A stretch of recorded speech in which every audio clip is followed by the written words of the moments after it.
Bismillahirrahmanirrahim. Assalamualaikum warahmatullahi wabarakatuh. Kita awali kajian pada pagi ini dengan membaca basmalah dan doa ta'lim. Bismillahirrahmanirrahim. Wa bizidni ilman ala manfa'ani wa alam tani ma'alimni ma yanfa'uni warzuqni ilman yanfa'uni. Alhamdulillah wa syukurillah. Masya Allah kan wa ma lam yasha lam yakun, la haula wa la quwata illa billah. Kita panjatkan puji dan syukur kehadirat Allah atas limpahan nikmatnya kepada kita, terutama nikmat apa? Iman dan Islam, ya. Karena tanpa iman dan Islam maka masa depan kita ini apa? Suram, ya. Nah, jadi masa depan itu apa? Kalau kita masih sekolah hari ini, ya, ada yang sekolah di mana? SD, SMP, SMA, maka masa depannya kapan? Nanti kalau kuliah, ya. Kalau kuliah masih punya masa depan nggak? Masih. Kapan?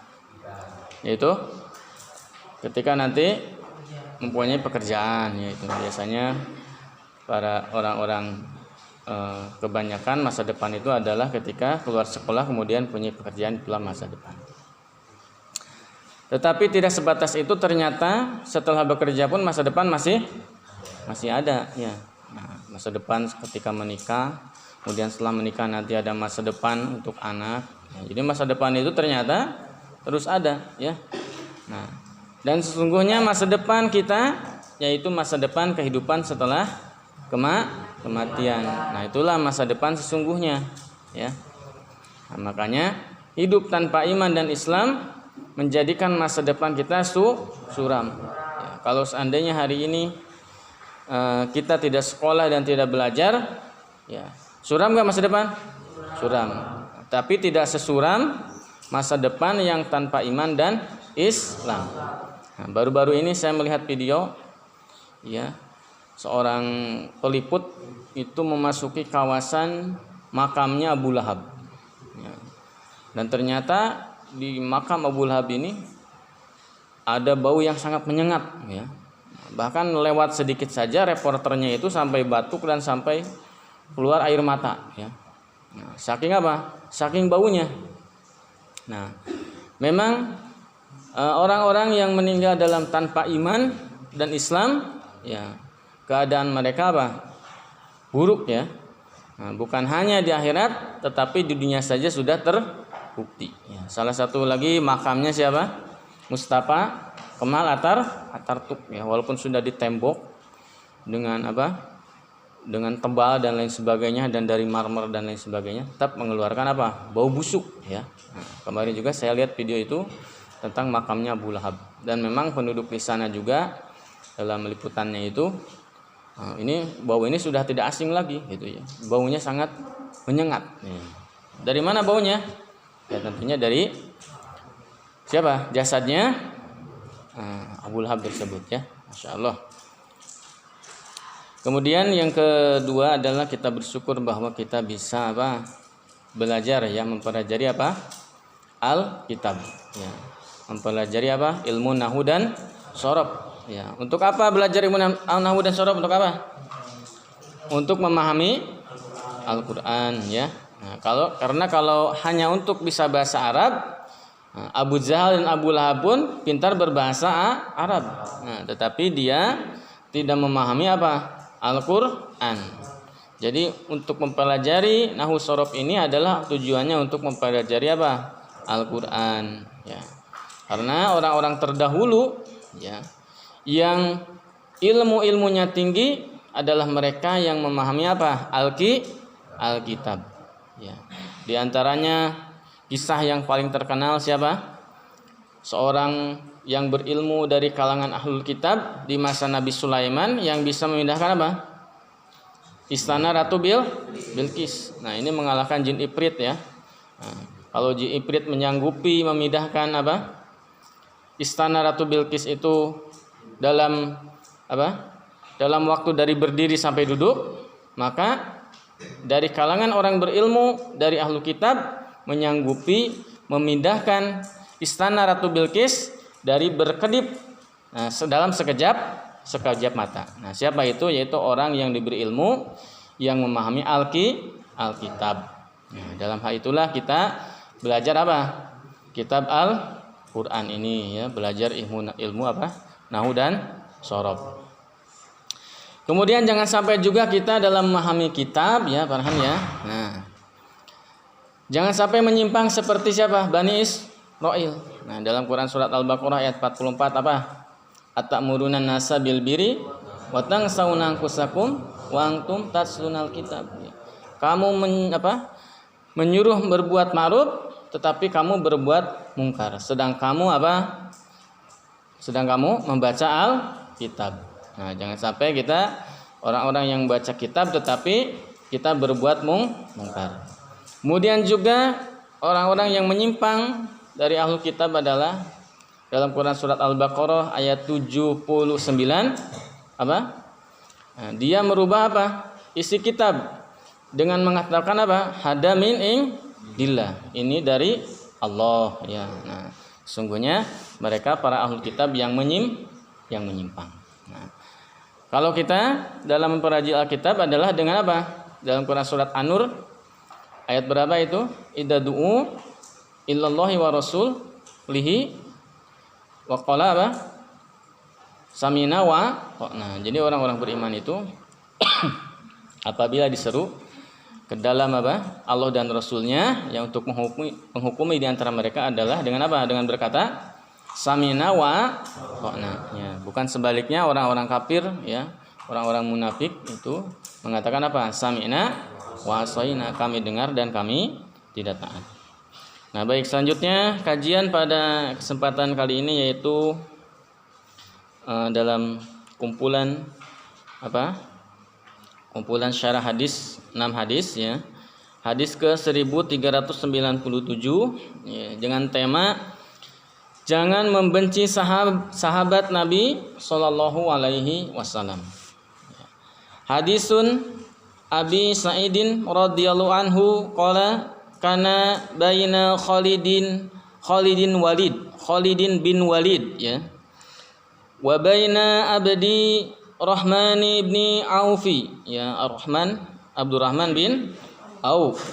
Syai'un fasabahu Khalidun. Faqala Rasulullah sallallahu alaihi wasallam la tassubu ahadan min ashabi fa inna ahadakum law anfaqa misla uhudin dahaban ma adraka mudda ahadihim wala nasifahu ya, artinya hadis itu diriwayatkan dari Abu Sa'id radhiyallahu anhu, katanya di antara Khalid bin Walid dan Abdurrahman bin Auf ini telah terjadi sesuatu.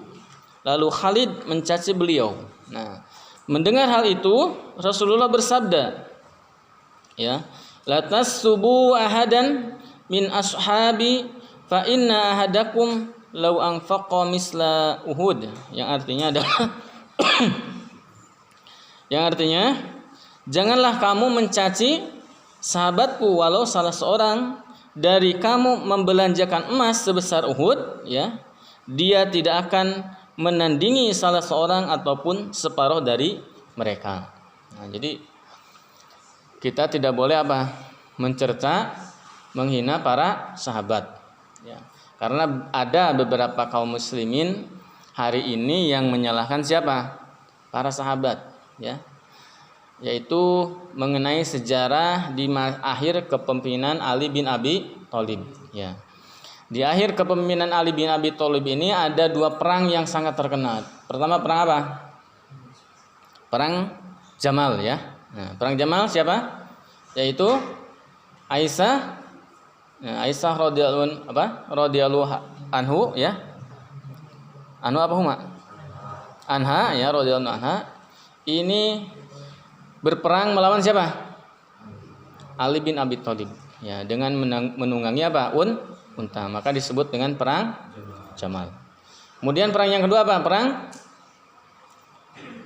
Siffin ya, yaitu kaum muslimin yang dipimpin oleh siapa? oleh siapa? Muawiyah bin Abu Sufyan.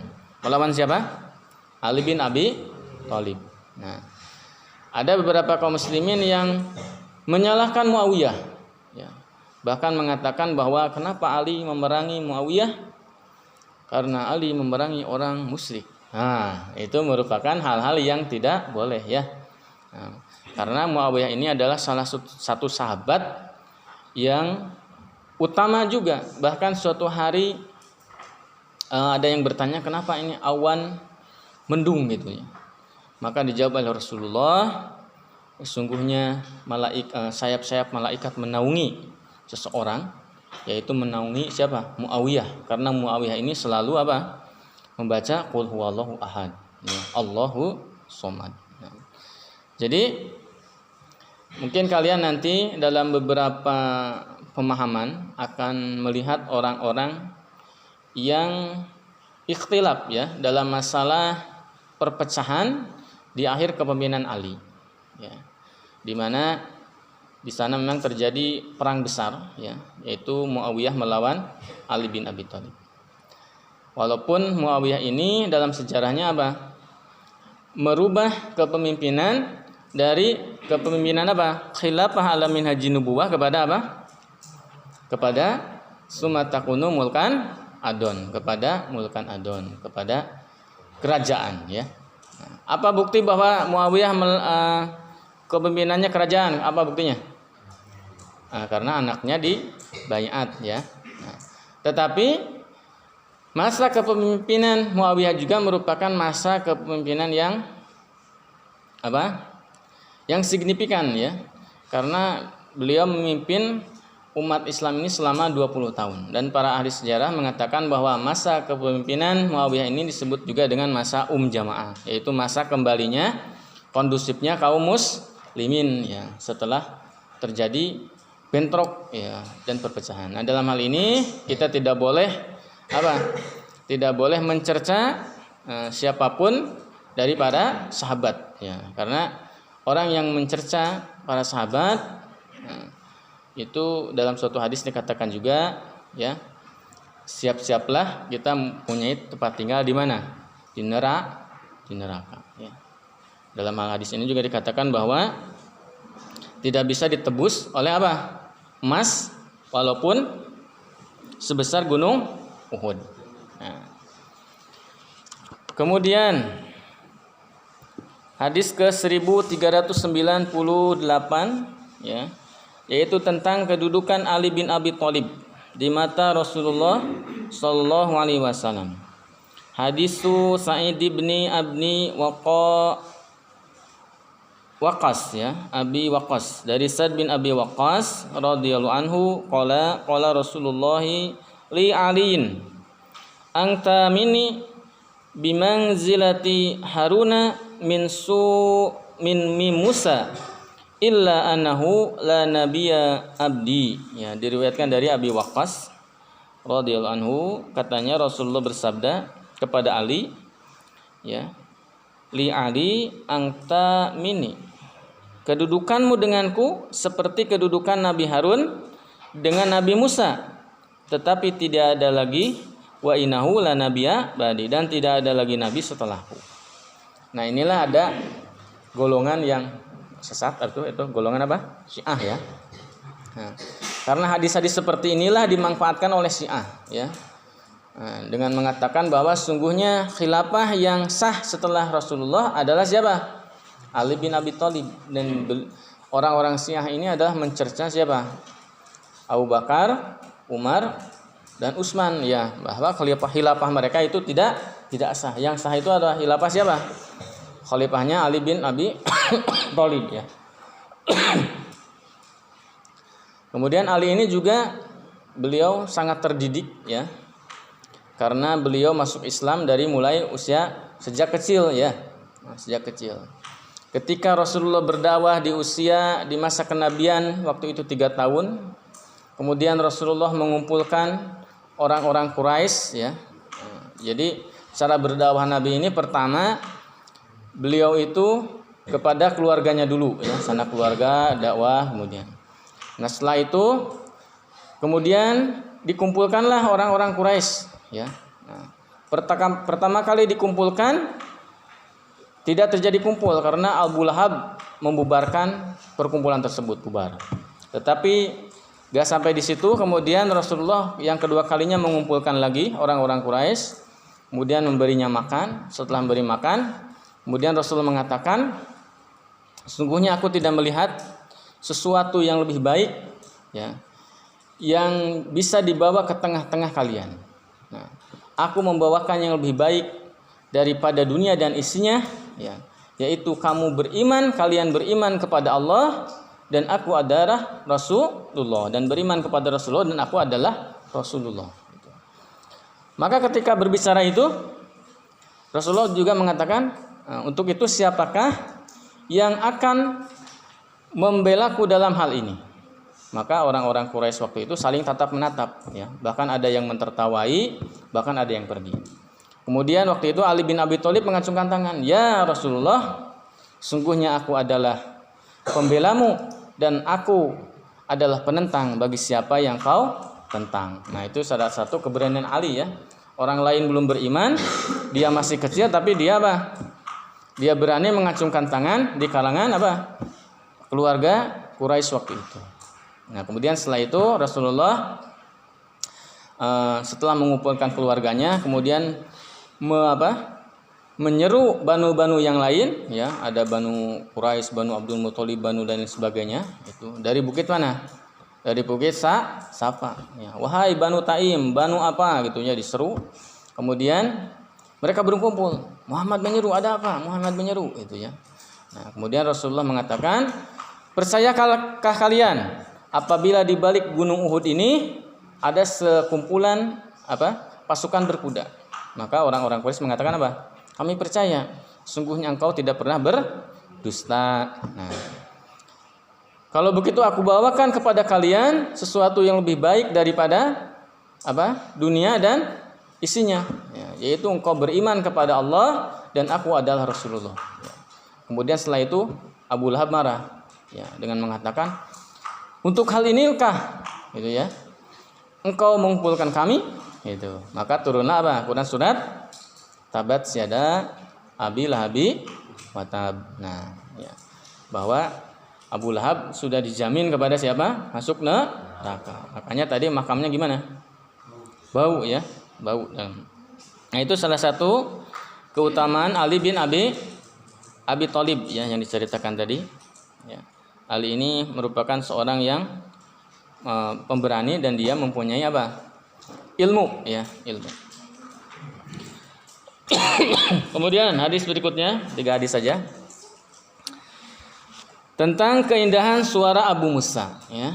Hadisu Abi Musa radhiyallahu anhu qala Rasulullah sallallahu alaihi wasallam li Abi Musa law aitani wa anna astami'u li qiraatika al-bari hatta laqad utita mizmaran min mazamiri Ali Daud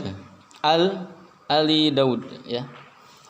Hadisun diriwayatkan dari Abu Musa, katanya Rasulullah bersabda kepada Abu Musa, "Sekiranya engkau melihat sedang aku mendengar bacaan kamu kemarin, ya, sungguhnya engkau telah diberi salah satu seruling dari serulingnya keluarga Nabi Daud, Ali Daud, ya, dari keluarganya Nabi Daud." Nah, memang Abu Musa ini beliau seorang sahabat yang diberi keunggulan, mempunyai suara bagus, ya.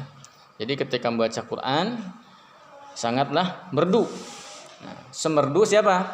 Nabi Daud membaca Jabur. Nah, jadi Nabi Daud ini mempunyai keunggulan, ya. Yang pertama, apabila Nabi Daud membaca Jabur, maka burung-burung itu tunduk, ya, ikut mendengarkan bacaan Nabi Daud. Nah, memang cikal bakal siapa? Nabi Sulaiman, ya. Nah, Sulaiman itu anaknya siapa? Anaknya Nabi Daud, ya. Kalau Nabi Daud itu burung-burung sampai tunduk mendengar bacaannya siapa? Nabi Daud, maka Sulaiman ini bisa menguasai bahasa binatang. Jadi artinya ada kesinambungan ya, ada kesinambungan.